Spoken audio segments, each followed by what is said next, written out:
Bismillahirrahmanirrahim. Assalamualaikum warahmatullahi wabarakatuh. Alhamdulillahirabbil alamin. Wassalatu wassalamu ala asrofil anbiya'i wal mursalin wa ala alihi wa sahbihi ajma'in. Amma ba'd. Para bapak dan ibu sekalian, jamaah salat subuh yang saya muliakan. Semoga Allah Subhanahu wa taala menerima salat subuh berjamaah kita dan memaafkan segala kekurangan yang terjadi dalam peribadatan kita, dan kita bersyukur kepada Allah yang memberikan kepada kita nikmat usia panjang serta kesehatan, sehingga Allah Azza wa Jalla berkenan memberikan kita kesempatan masuk ke bulan Sya'ban. Kita sudah berada di bulan Sya'ban, berarti tidak lama lagi kita akan masuk bulan Ramadan.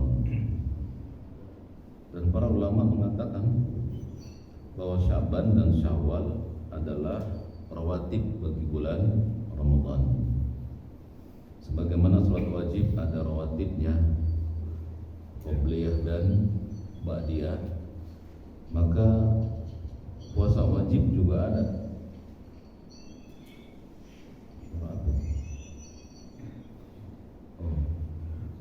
Puasa wajib juga ada yang qobliyah dan ba'diyah.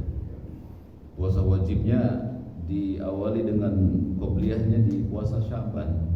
Nabi SAW memperbanyak puasa di bulan Sya'ban. Setelah berpuasa qobliyah sebelum Ramadan, maka ada puasa ba'diyah setelah Ramadan. Puasa apa? Puasa Syawal. Jadi mari kita hidupkan sunnah Nabi SAW ini yang barangkali hilang di tengah-tengah kaum muslimin. Ya, baik Bapak Ibu sekalian, di bulan Sya'ban ini kita akan belajar atau melanjutkan pelajaran kita di kitab yang baru atau di bab yang baru, al-jihadu wal wala wal hukm. Jihad, wala, dan memutuskan perkara. Apa itu wala? Nanti kita bahas. Al-jihad wal wala wal hukm. Jihad, wala, dan memutuskan perkara. Bertanyalah kepada penulis kitab ini, ma hukmul jihadi fi sabilillah? Apa hukum jihad di jalan Allah? Maka Syekh menjawab, al-jihad wajib. Jihad hukumnya wajib. Dengan apa? Kata beliau, bil mal, dengan harta. Ya. Wa nafsi, dengan jiwa. Wa lisan, dengan lisan. Jadi kata beliau rahimahullah ta'ala, berjihad itu hukumnya wajib dengan harta, dengan jiwa, dan dengan lisan. Karena kitab ini berjudul Ambillah akidahmu dari Al-Quran dan Sunnah yang sahih, maka Syekh menurunkan dalilnya dari Al-Quran. Beliau menurunkan surat At-Taubah ayat 41 untuk membuktikan bahwa jihad itu wajib. Allah Jalla wa Ala berfirman, infiru khifafan wa thiqalan. Berangkatlah kamu berperang semuanya. Pada saat perang Tabuk ya. Berangkatlah semua kamu berperang khifafan, baik dalam keadaan lapang hatimu, wa thiqalan, walaupun berat hatimu. Antum Pak berangkat dari rumah dari pagi berat atau tidak Pak? Ada yang berat, ada yang ringan, betul tidak? Tapi Allah mengatakan apa? Infiru, berangkat. Berangkatlah kalian dalam keadaan lapang maupun berat. Kemudian Allah melanjutkan, wajahidu, dan berjihadlah, bi amwalikum, dengan harta kalian, wa anfusikum fi sabilillah. Berjihadlah kamu semuanya dengan hartamu dan dengan jiwamu. Ada kalimat di akhir ayatnya, fi sabilillah. Apa artinya Rian? Di fi sabilillah, di jalan. Jadi jihad dengan harta, jihad dengan lisan dakwah, jihad dengan jiwa, nggak boleh kecuali dengan nama Allah Jalla wa Ala. Nggak boleh orang itu berjihad dengan hartanya, dengan jiwanya, dengan lisannya karena ingin di YouTubein gitu, di-upload agar dilihat oleh masyarakat banyak. Nggak boleh orang sholat pagi-pagi dari rumahnya berangkat, hujan-hujan pulang ke masjid sambil di belakangnya difoto, nanti dikirim bahwa orang ini sholat berjamaah. Nggak boleh, harus fi sabilillah, di atas jalan Allah. Harus orang nyumbang masjid untuk memperluas masjid, harus fi sabilillah. Namanya nggak disebut nggak apa-apa ya. Namanya nggak tertulis oleh DKM di papan mading, nggak masalah. Jangan sedih antum kalau namanya nggak tercantum. Di langit tercantum tidak?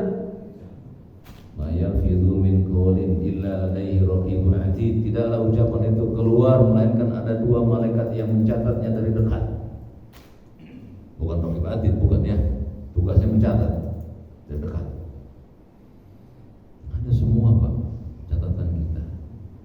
Dan ketika kita berjihad bukan karena Allah, Allah akan lemparkan orang yang berjihad bukan karena Allah.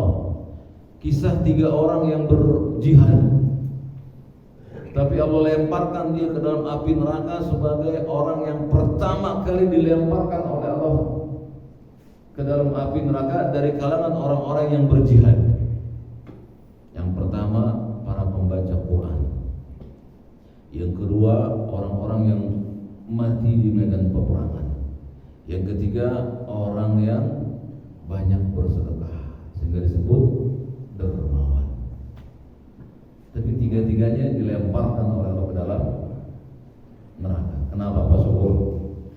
Kenapa dilemparkan ke dalam neraka? Padahal ketiga-tiganya orang yang besar, baca Quran, penghafal Quran, satu lagi berderma, satu lagi berperang. Kenapa masuk neraka? Ada yang tahu? Karena nggak di jalan Allah. Kata Allah Jalla wa Ala, apa yang kau lakukan dengan bacaan Quranmu? Aku membaca Quran di pagi dan di malam hari. Kata Allah, kadzabta. Engkau bohong. Kata malaikat, betul engkau bohong. Mau ngomong apa Pak? Kalau Allah dan para malaikatnya mengatakan kita bohong. Kata Allah, sesungguhnya engkau membaca Quran agar engkau disebut qori dan engkau telah mendapatkan gelar itu di dunia. Panggil lagi yang satu. Ada apa dengan ilmu, dengan kekuatan? Aku berjuang membela agamamu. Kata Allah, kadzabta, bohong kamu. Malaikat mengatakan, bohong. Kata Allah, sesungguhnya engkau berperang supaya engkau disebut mujahidin, pahlawan, dan engkau sudah dapatkan itu di dunia. Satu lagi dipanggil. Apa yang kau lakukan dengan harta? Aku berzakat siang dan malam. Aku berikan kepada manusia yang membutuhkannya karenamu. Kata Allah, kadzabta, bohong. Malaikat berseru, iya, bohong kamu.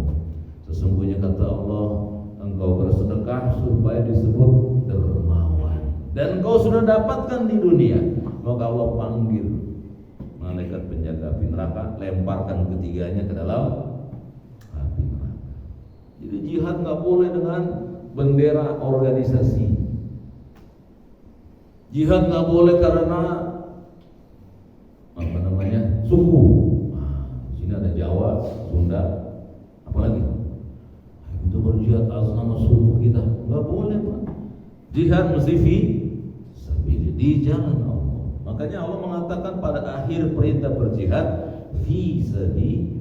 lillah. Harus di jalan Allah. Surat At-Taubah ayat 41. Asal antum kalau nggak ada catatan catat. Karena kepala kita lemah. Ya, ntar bertahun-tahun ngaji kalau ditanya, jihad hukumnya apa? Kata ustadz saya wajib. Kata ustadz sih. Ya, rubah Pak, ngaji antum rubah. Yang dulu tuh begitu rubah. Jangan kata kiai, kata ustadz, jangan. Kata Allah dan Rasulnya. Allah berfirman, Nabi bersabda, gituin. Bisa? Harus bisa. Jadi jangan kata ustadz wajib. Kalau ustadz yang bilang gak wajib, jadi berantem ustadznya. Tapi siapa yang berani kepada Nabi SAW? Ya tidak. Kalau ditanya apa hukum jihad wajib, apa dalilnya? Allah berfirman dalam surat At-Taubah ayat 41, infiru khifafan wa thiqalan wajahidu bi amwalikum wa anfusikum. Antum apa ini? Daripada Pak udah usia tua kita ini, kita ngapalinnya TikTok. Tahu TikTok Pak? Ya, diketik-ketik dan diketok-ketok sama TikTok, joget-jogetan saja. Kita sudah berumur Pak. Apa yang akan kita bawa nanti di hadapan Allah? Kalau waktu yang kita diberikan oleh Allah habis untuk menonton hal-hal yang tidak bermanfaat, tidak. Kemudian Nabi SAW bersabda, wa qala sallallahu alaihi wasallam, jahidul musyrikin, berjihadlah memerangi orang-orang musyrikin, bi amwalikum, dengan hartamu, wa anfusikum, dengan jiwamu, wa alsinatikum, dan dengan lisanmu. Sahih rawahu Abu Dawud. Ya, jadi Allah dan Rasulnya memerintahkan kita berjihad. Lalu yang dimaksud dalam ayat ini jihad apa? Perang. Apakah kita sedang dalam keadaan perang, Marais? Perang hari ini. Jihad yang dimaksud oleh para ulama di sini adalah bersungguh-sungguh mengerahkan kemampuan untuk mentaati Allah. Itu namanya jihad. Jadi antum as-salatu khairu minan naum. Baru tidurnya habis. Kalau enggak, bangun cuci muka, berat Pak. Betul tidak? Itu namanya jihad. Bersungguh-sungguh mengerahkan kemampuan. Nanti ada jihad yang bersungguh-sungguh mengerahkan kemampuan untuk memerangi orang-orang yang memusuhi Allah. Namanya jihad perang. Ada jihad yang tiap hari antum melakukan sehari 5 kali, apa itu? Sholat, jihad. Ada jihad yang pagi-pagi mesti nyender, ngilangin ngantuk buat nyatet, namanya jihad untuk ilmu.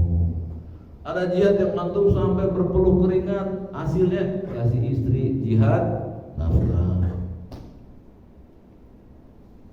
Jadi jihad itu mengerahkan kemampuan dengan sungguh-sungguh untuk mentaati Allah, baik perbuatan, perkataan maupun hati, i'tiqad. Antum sekarang merasa kalau saya enggak milih ini pasti saya akan apes. Nah, ini jihad. Lawan hawa nafsunya. Iya. Karena yang memberikan keberkahan itu bukan kita, Pak. Siapa? Kalau yakin Allah Subhanahu wa ta'ala, berimanlah dan bertakwa kepada Allah. Jangan tergantung makhluk. Ya. Jadi Nabi mengatakan jahidul musyrikin, perangilah orang-orang musyrik dengan sungguh-sungguh. Dan ini kalau pada zaman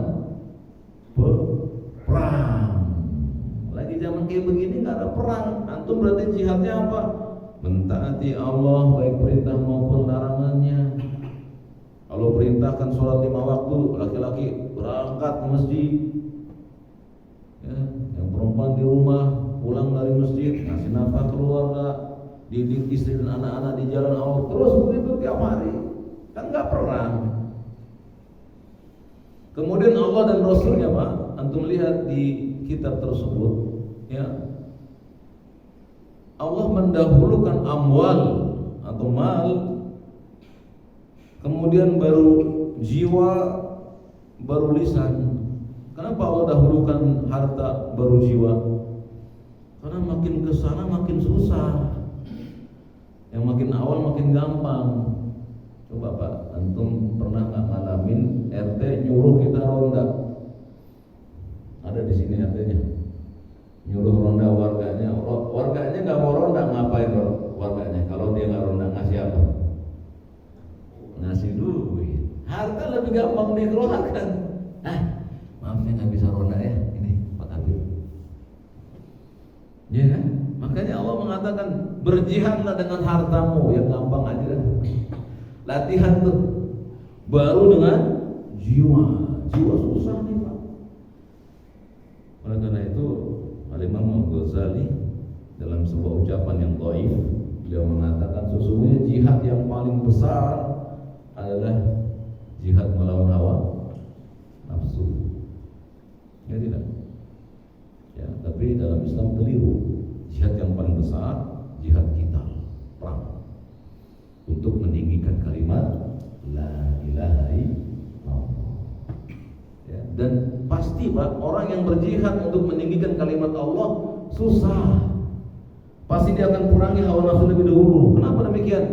Ya mumpung ada yang ngeliput. Berzakat itu terang-terangan mengeluarkan dari kemampuan kita, karena ada yang meliput. Coba kalau nggak ada yang meliput, susah. Ya, jadi berjihad dengan kital itu membutuhkan semua jihad, hawa nafsu, fisik, harta. Enggak, Allah dahulukan di sini berjihad dengan harta. Karena mudah, saya nggak ikut berperang lah. Nih saya nyumbang aja. Ya, dia nggak mau jiwanya hilang. Baik, kemudian Allah Subhanahu wa taala ketika mengatakan wajahidu bi amwalikum wa anfusikum, berjihadlah kamu dengan harta dan jiwamu, sementara Nabi menambahkan dengan lisan. Kok seperti bertentangan Allah dengan Rasulnya? Tidak pernah selamanya sampai hari kiamat Alkitab, Al-Quran bertentangan dengan As-Sunnah. Tidak akan pernah selamanya. Antum mesti yakini itu.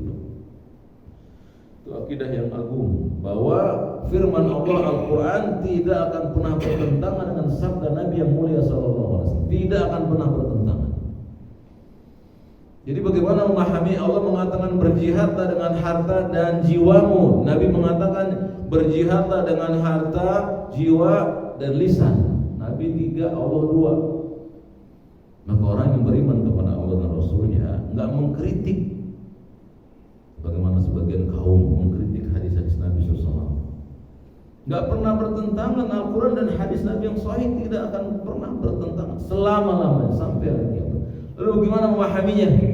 Maksudnya Allah Jalla wa'ala bi amwal dan anfus, dengan jiwamu, termasuk di dalam harta seorang adalah apa harta kalian, Pak Wawan? Harta yang Bapak miliki apa saja? Rumah, kendaraan, terus tangan, kaki, terus lisan. Ini kan harta kita. Kalau penceramah kan pakai ginian Pak hartanya, ngomong. Kalau bekerja tangan. Jadi ini harta kita Pak. Dan setiap harta akan dimintai pertanggungan jawab. Tangan antum akan ditanya, kemana tangan antum? Di atas handphone. Apakah buat melihat YouTube yang nggak beres, atau untuk dengerin kajian? Nah, itu akan ditanya. Ya Pak Harto. Nah, baik, setelah saya ditanya tentang jihad, jadi lu tahu ya, jihad itu nggak mesti perang, walaupun perang bagian dari jihad. Seperti saudara kita di Gaza, mereka perang pakai apa Pak? Pak Nur Hamid? Jihad perang, mereka jihadnya perang. Di Indonesia nggak perang, jangan antum jihad. Ngebom sana, ngebom. Nggak boleh, orang lagi aman nggak boleh jihad. Dan jihad mesti bersama pemimpin kaum muslimin, presiden. Kata presiden, besok kita perang lawan negara itu. Perang gitu Pak. Nanti ini semua ikhwan di sini Pak, barisan pertama. Perang. Kalau pemerintah nyuruh, nyuruh, mesti ada komandan, yaitu pemerintah, berilah amri. Nggak boleh perang RT 1 perang ke negeri lain, nggak boleh. Mesti dibawa komando berilah amri. Itulah Ahlussunnah wal Jamaah, berperang berjihad bersama pemimpinnya, bukan sendiri-sendiri, nggak boleh. Baik, kemudian saya ditanya, ma huwal wala, apa sih wala itu? Apa itu kesetiaan? Apa itu loyalitas? Maka beliau mengatakan al-wala huwal hubbu wan nusrah. Disebut dengan loyal, kesetiaan itu adalah kecintaan dan memberikan pertolongan. Jadi disebut wala, Pak. Kalau kata kita bahasa Betawi, wali, tawali. Namanya wali itu diberikan kecintaan dan pertolongan. Makanya antum dulu kalau bagi rapot pakai apa? Wali murid. Nah, si wali murid ini walaupun bukan orang tuanya, wali. Siapa? Saya walinya. Kenapa anda mau nolong saya? Ya saya walinya. Saya tolong dia, saya cintai dia, saya ambil rapotnya. Namanya wali. Jadi kesetiaan itu adalah memberikan kecintaan dan pertolongan. Dan kata beliau menurunkan dalil surat At-Taubah ayat 71. Wal mu'minuna wal mu'minat ba'duhum awliya'u ba'din. Kata Allah Jalla wa Ala, orang-orang yang beriman laki-laki dan orang-orang yang beriman perempuan satu dengan yang lain saling menjadi wali. Pak Rajab punya saudara perempuan, berarti Pak Rajab akan menolong dia. Demikian pula saudara perempuan Pak Rajab akan menolong Pak Rajab. Kita punya tetangga perempuan, kita akan menolong dia dan dia akan menolong kita. Itu namanya wala. Dan kecintaan kita serta memberikan pertolongan hanya kepada mukmin. Jadi wala hanya boleh orang Islam kepada muslim, sesama muslim. Adapun kepada yang lainnya kita melihatnya sebagai perbuatan baik saja, bukan kesetiaan, bukan wala. Ya, jadi wala itu kesetiaan, Pak. Makanya Pak, kita diuji oleh Allah tanggal 14 kemarin. Ya tidak? Diuji kan? Tanggal 14 kemarin, 14 Februari. Allah berfirman dalam surat Ali Imran yang tadi saya baca, la yattakhidil mu'minuna al-kafirina awliya'a min dunil mu'minin. Dan janganlah orang-orang yang beriman mengambil pemimpin dari kalangan orang-orang yang kafir kepada Allah selagi masih ada orang-orang yang beriman. Enggak boleh, haram hukumnya mengangkat pemimpin dari kalangan orang-orang yang tidak beriman kepada Allah. Apa kata Allah, Pak? Wa may yaf'al dzalik, kalau kamu lakukan yang demikian, falaisa minallahi fi syai', kata Allah. Aku, kata Allah, enggak pernah ngajarin yang seperti itu. Wa yuhadzirukumullahu nafsah, dan Allah peringatkan manusia dengan dirinya. Hati-hati kamu. Wa ilallahil masir, kamu semuanya akan kembali kepadaku. Siap-siap tanggung jawab. Kalau kalian mengambil pemimpin yang bukan dari muslim, sementara masih ada muslim, siap-siap kamu bertemu dengan aku, kata Allah Jalla wa Ala. Di wala itu kita berikan kecintaan, kesetiaan, kita berikan pertolongan. Makanya ke tetangga kita yang muslim sakit, kita datangi, kita hibur hatinya, kita doakan. Lalu bagaimana yang enggak muslim? Kita berikan pula hak yang seimbang sesuai dengan porsi yang Allah berikan untuk mereka. Nggak boleh kita doakan ke mereka, kita bantu boleh, boleh. Kalau mendoakan, semoga Allah berikan kamu hidayah kepada Islam. Nggak boleh kita, ya Allah ampuni dosa-dosanya, nggak boleh. Itu hanya boleh kepada muslim. Itu namanya wala. Jadi kita, Pak, walaupun orang tua kita itu dulunya misalnya nggak Islam, kita lahir dari yang bukan Islam, nggak boleh antum mendoakan ampunan bagi mereka, nggak boleh. Tapi antum harus mendoakan hidayah bagi mereka. Sebagaimana Abu Hurairah ketika ibunya mencaci maki Nabi yang mulia seseorang, ibunya Abu Hurairah masih musyrik. Maka Abu Hurairah berkata kepada Rasulullah, ya Rasul, sesungguhnya ibuku sering mencacimu. maka berdoalah kepada Allah agar Allah berikan dia hidayah. Maka Nabi berdoa. Kemudian Abu Hurairah pulang, kata ibunya, diam kau di situ wahai Abu Hurairah.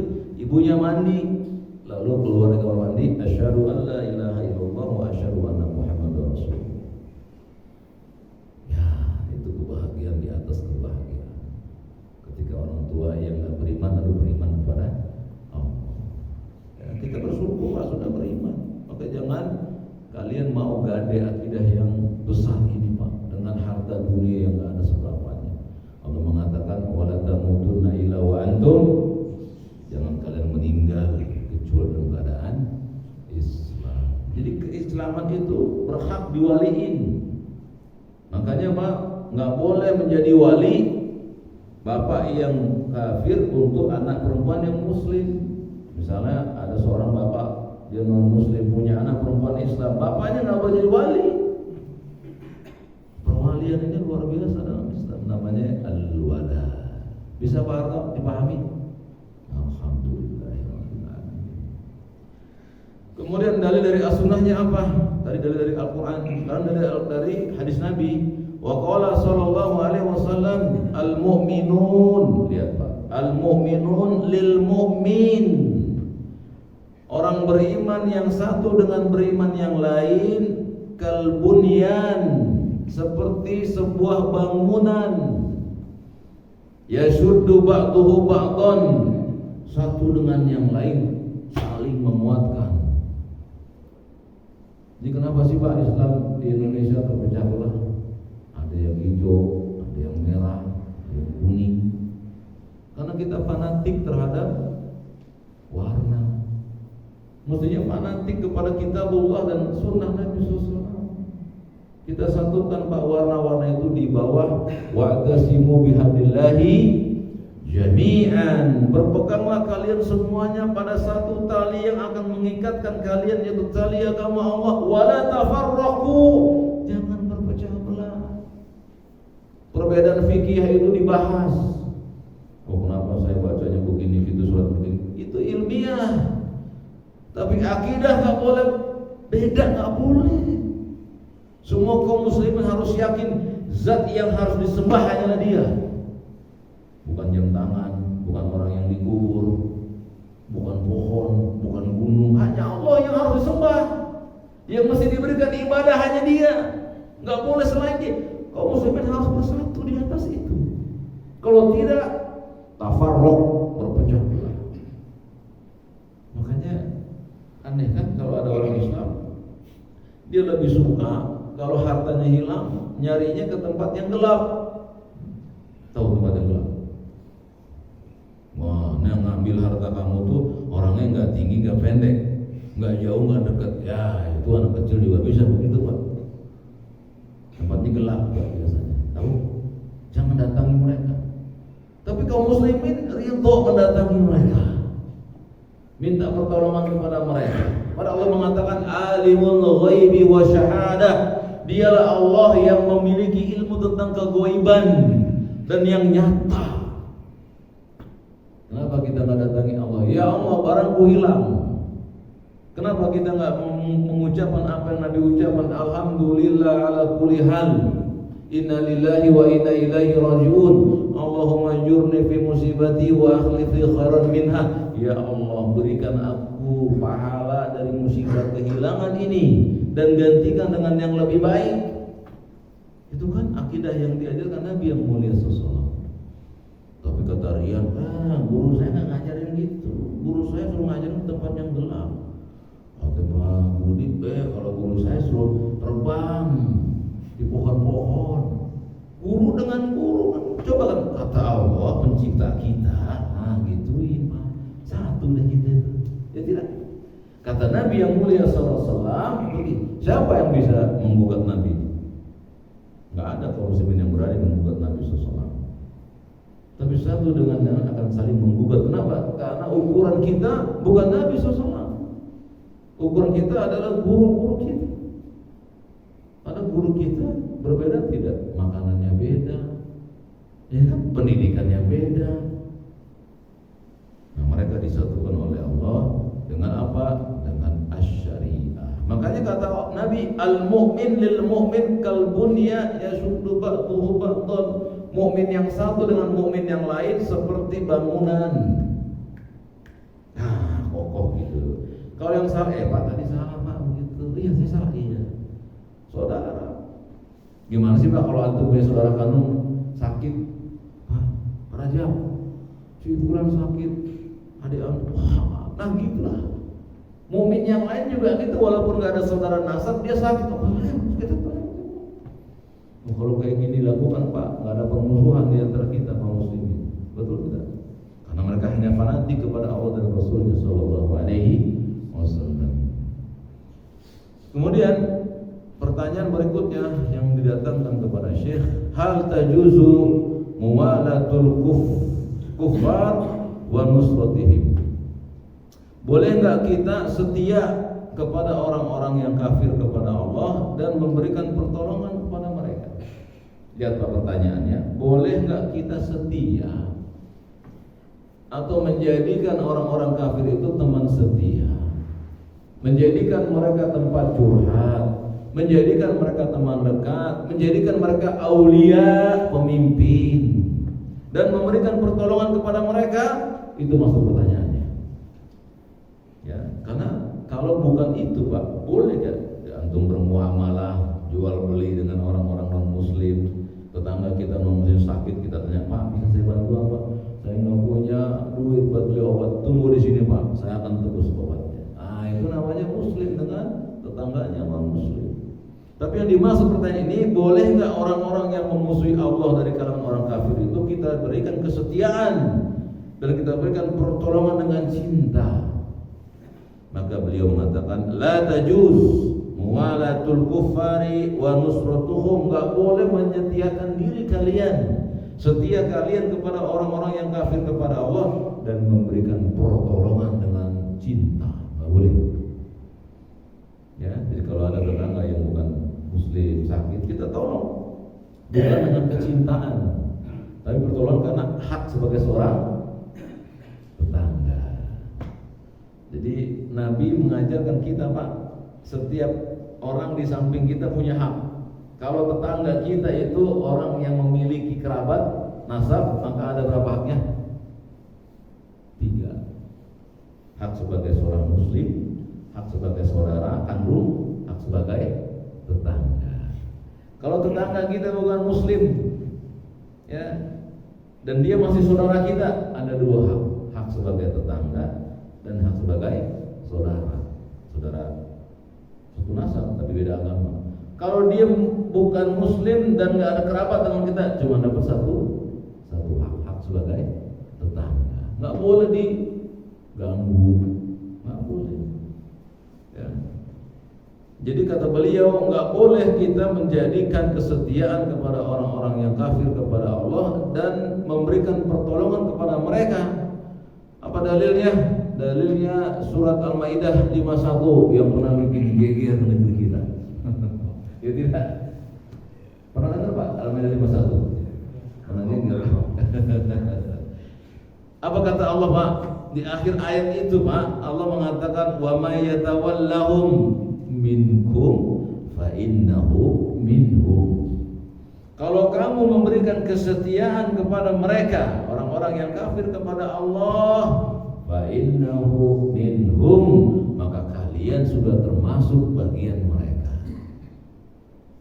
Ini nggak main-main ini Pak. Sekedar antum ngasih cinta, ya, atau pertolongan disertai kecintaan kepada orang yang memusuhi Allah, kata Allah, fa innahu minhum, maka kamu semuanya bagian dari mereka.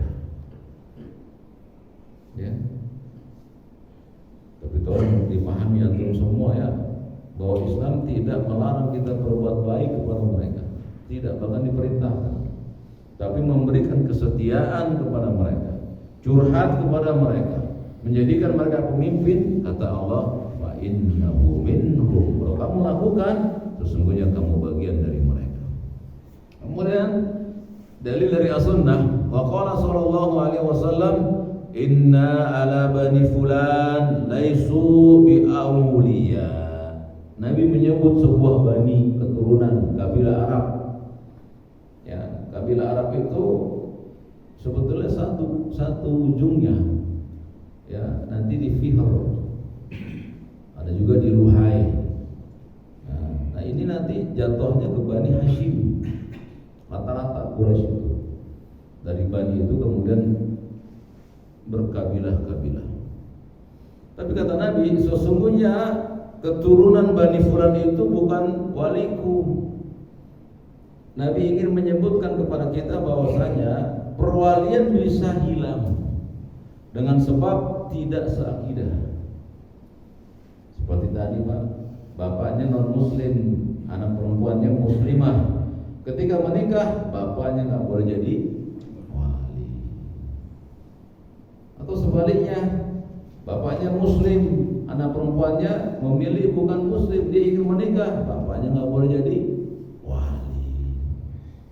Begitu maksudnya ya, kata Nabi, keluarga Bani Fulan itu bukan waliku, ya, bukan perwalian. Aku nggak akan berikan kesetiaan dan pertolongan kepada mereka, demikian pula mereka kepada kita. Allah turunkan sebuah ayat Pak, yang memisahkan akidah itu menjadi perwalian yang terbatas dengan sebuah ayat yang antum semua sudah hafal, Al-Kafirun.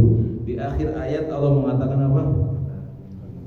Bagimu agamamu, bagiku agamaku. Ini memutuskan perwalian yang bukan perwalian sahihah, diputuskan oleh Allah Jalla wa Ala, sekalipun satu nasab,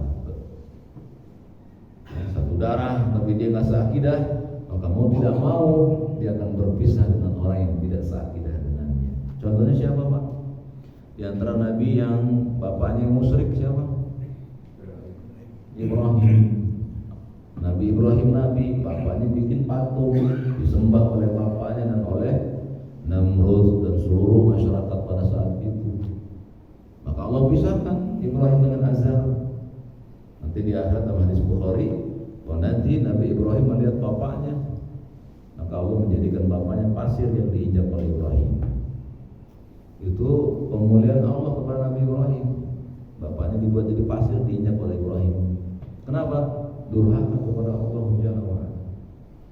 Jadi akidah yang murni sahih akan menyatukan anak dengan bapaknya di mana?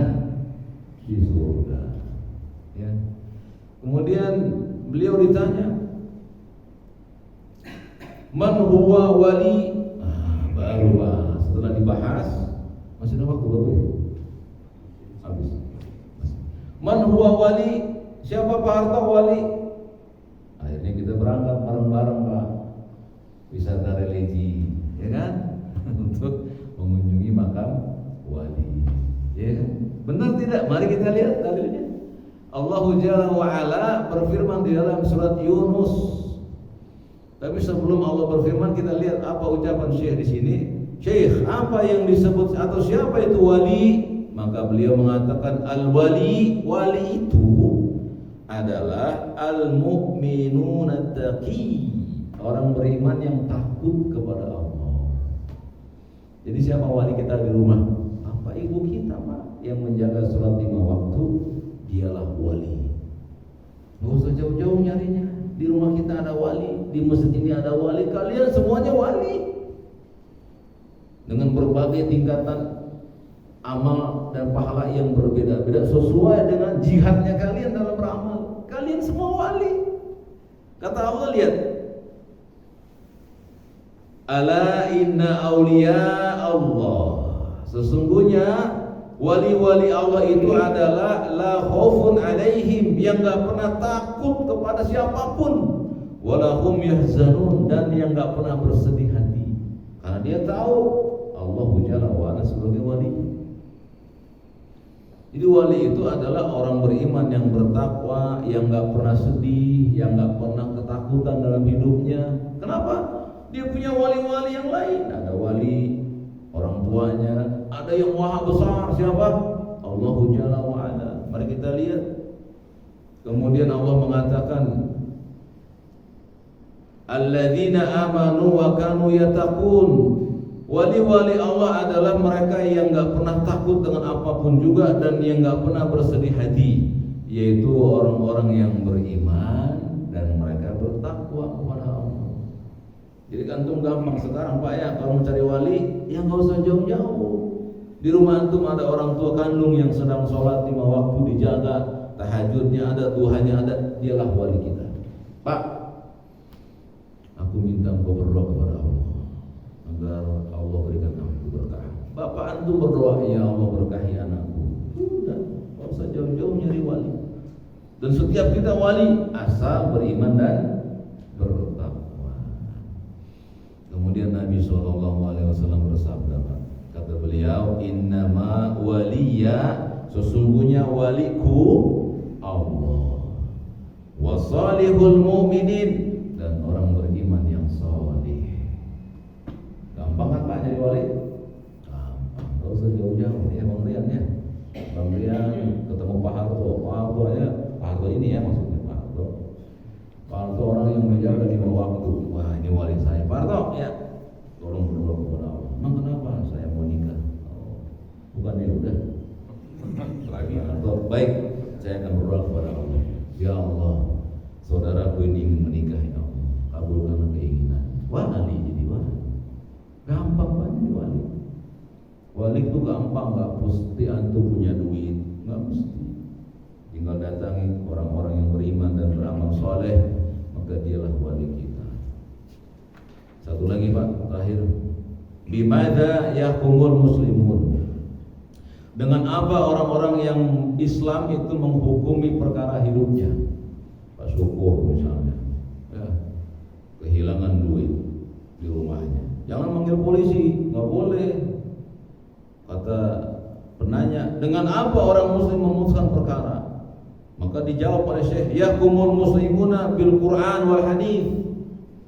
Ketika hilang, jangan panggil polisi dulu Pak, buka Al-Qurannya.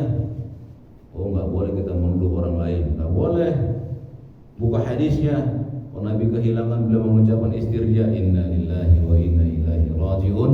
Mengangkat tangannya, Allahumma ajurni fi musibati wa akhlif li khairan minha. Selesai sudah. Gitu. Gak usah capek-capek nyari sampai kemana-mana cari. Ya gak? Gitu caranya ya. Jadi orang muslim itu Pak memutuskan kehidupannya dengan Al-Quran dan hadis. Kita berbeda pendapat Pak antara satu dengan yang lain. Oh enggak, ini begini. Allah mengatakan dalam Al-Quran, fa in tanaza'tum fi syai'in farudduhu ila Allah wa Rasul. Kalau kalian berbeda pendapat, kembalikan dia kepada Allah dan Rasul. Al-Quran dan hadis Nabi. Selesai. Ini gampang jadi orang Islam itu. Asal taslim, asal tunduk dengan Islam. Ya, apa dalilnya Pak? Saya mengenal surat Al-Maidah ayat 49. Wa anihkum bainahum bima anzalallah. Ini perintah Allah.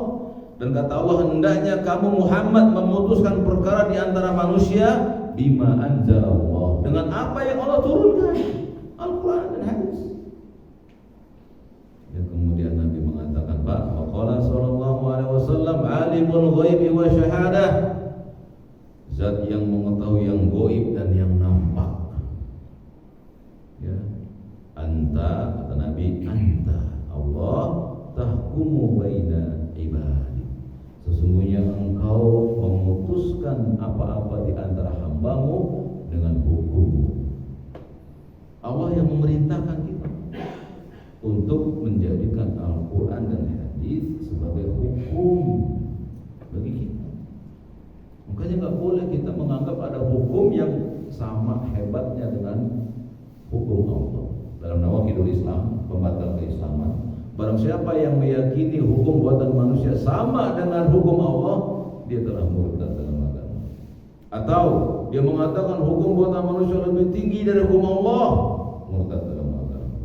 Jadi hanya meyakini bahwa hukum buatan manusia seimbang saja sudah murtad dalam agama. Siapa yang di sini kalau punya motor pakai helm?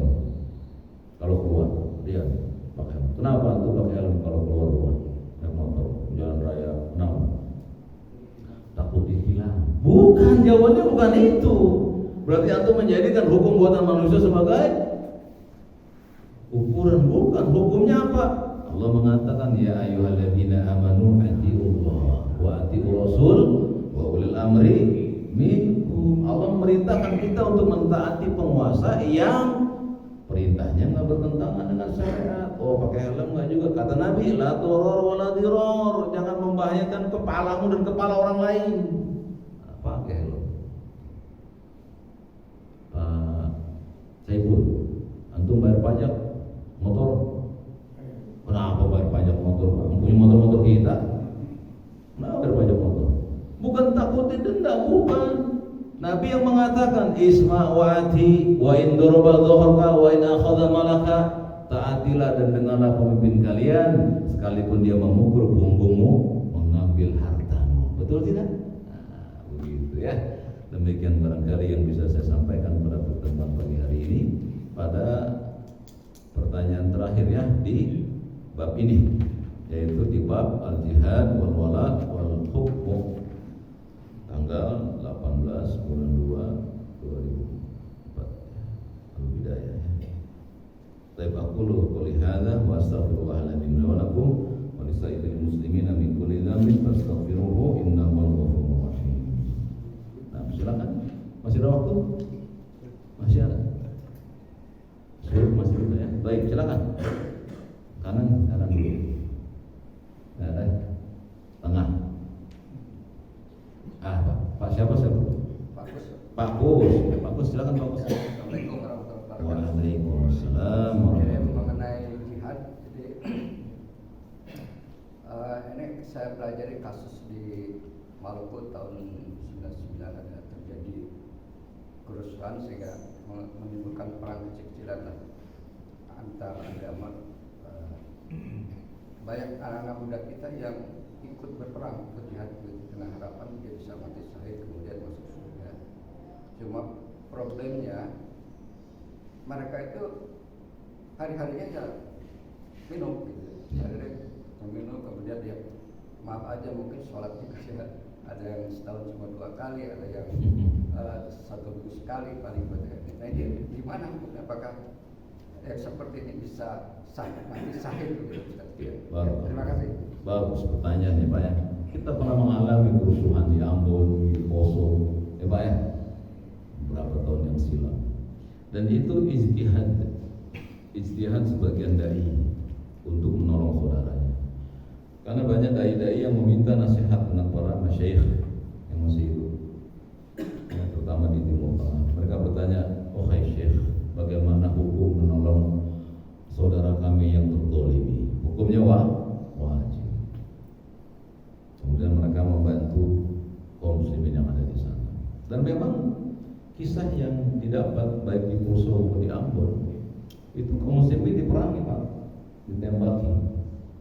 Sementara kaum muslimin yang dari Ambon itu nggak punya senjata, diperangi, ditembak-tembaki. Dan ini kisah yang sangat menyedihkan di negeri yang mayoritas Islam terjadi ya pembantaian kepada kaum muslimin.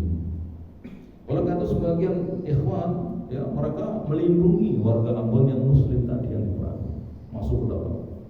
Kemudian sebagian dai berceramah, kalian nggak usah khawatir karena kita lemah, kita diserang maka insya Allah syahid. Kalau kalian mati mempertahankan agama kalian syahid. Tapi nggak disuruh berperang Pak, membela diri. Jadi yang benar itu adalah kaum muslimin di Ambon dan di Poso membela diri. Nah sekarang pertanyaannya, ternyata yang membela kaum muslimin di sana ya, yang datang dari luar Ambon misalnya suka nyekek botol gitu. Suka lempar-lempar kartu atau meninggalkan sholat. Bagaimana hukumnya? Apakah jihadnya diterima? Iya. Kalau jihadnya dengan nama Allah Pak, dia membela agama Allah, membantu saudaranya yang teraniaya dengan niat itu, maka dia mendapat pahala jihad. Tapi apakah dosanya nggak dihitung? Dihitung dosanya. Wa may ya'mal mithqala dzarratin khairan yarahu. Barang siapa yang mengerjakan perbuatan baik walau sebesar dzarrah yarahu, dia akan melihat hasilnya. Wa may ya'mal mithqala dzarratin syarran yarahu. Kalau dia mengerjakan perbuatan buruk, tetap dia akan lihat hasilnya. Lalu gimana yang dimaksud dengan pahala syahid dalam medan jihad? Kalau perangnya di bawah komando kaum muslimin, seperti perangnya Nabi di perang Badar, para sahabat ada yang meninggal dunia, betul tidak? Maka setiap yang meninggal di bawah peperangan jihad maka masuk surga tanpa hisab dan azab. langsung Pak. Ya, ada beberapa orang yang masuk surga tanpa hisab dan adab, di antaranya mati syahid dalam kitab peperangan. Kalau jihad menurut ilmu enggak, kalau perang. Yang kemudian, apakah dia amal buruknya terhapus? Kalau niat membela saudaranya dan tetap menegakkan kalimat la ilaha illallah ada pada dirinya Pak, dan itu lebih besar keinginannya untuk menolong saudaranya dan menegakkan kalimat Allah di kota Ambon dan kota Poso, maka bisa saja Allah hapuskan dosa-dosa mau minumnya, dosa-dosa meninggalkan sholat fardu, selama dia tidak menghalalkan semuanya itu. Misalnya ada orang Islam Pak, ada nggak Pak orang Islam yang nggak sholat? Banyak. Masa sih? Di sini mah nggak ada. Ada orang Islam yang nggak sholat kan, tapi dia nggak meyakini bahwa sholat itu nggak wajib, maka tetap muslim, tapi fasik, itu orang Islam yang meninggalkan kewajiban. Orang ini nanti akan diadab dulu oleh Allah di akhirat. Habis selesai dosanya diazab, diangkat masuk ke dalam surga. Kenapa? Karena keislamannya. Nabi mengatakan, "Fattaqu ittaqillahi haitsu ma kunta." Kamu takutlah kepada Allah di mana saja kamu berada. Ya. Kemudian iringi perbuatan buruk itu dengan kebaikan. Tamhuha, kata Nabi, niscaya perbuatan baik menghapuskan perbuatan buruk. Dulu Pak, di zaman saya masih seperti yang antum sebut tadi Pak, ada sebuah kalimat gini Pak, kalau ente preman yang nggak pernah sholat, yang masih suka minum dan lain-lain, pengen masuk surga tanpa dihisab, jihad, gitu dulu. Ya tidak, karena memang jihad itu berat. Kata preman, aduh, jihad ya, gimana gitu. Nah, sebagian ada preman yang datang, maka di sana kita ada orang yang bertato pegang tombak, ada. Karena mereka tahu jihad itu salah satu cara masuk surga tanpa hisab dan adab. Begitu Pak Gus? Ya, nah, habis. Baik. Yang lain mungkin nanti kita teruskan di bawah insyaallah. Ya. Baik, pada jamaah sekalian, demikian pembahasan kita al-jihad wal wala wal hukm, yaitu jihad, kemudian kesetiaan kepada syariat dan kesetiaan kepada saudara-saudara kita yang seagama, kemudian memutuskan perkara. Semoga bermanfaat bagi kita sekalian.